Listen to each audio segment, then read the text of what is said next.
မင်္ဂလာပါအခု ARD တိုင်းမှာတတိတ်လေးခိုးချမ်းနေတယ်ကျွန်တော်မွန်ပြည်နယ်ကကျွန်တော်ရဲ့ညီမလေးတတိတ်လေးခိုးချမ်းနေတုံးတော့ဘယ်သူမှမသိလားကျွန်တော်လည်းမပါပါဘူးဗျာကျွန်တော်လည်းဒီဘက်ကျမှအလုပ်တွေမပြတ်လို့ကျွန်တော်နေခဲ့တယ်တတိတ်လေးခိုးချမ်းနေတယ်အဖြစ်ပြက်လေးတွေကျွန်တော်ပြောပြမယ်ကျုံတဲ့အုပ်စုကကချင်မန္တလေးအင်ရှင် ARD နဲ့စဉ်းစားကြည့်ကြည့်ဗျာကချင်မန္တလေးအင်ရှင် ARD နဲ့ဆိုတော့အားလုံးထင်ထားတာကတော့အုပ်စုပြုတ်ပြီးစားရင်တီးချလိုက်တယ်ကချင်ကို4-0ဘသူတီးလဲမမေးနဲ့မွန်မလေးတီးချလိုက်တယ်နောက်ထပ်လာတယ်မန္တလေး2-0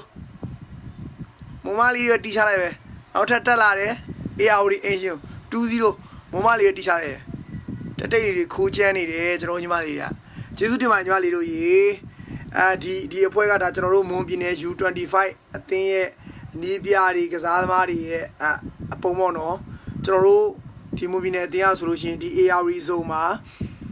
3ပွဲကန်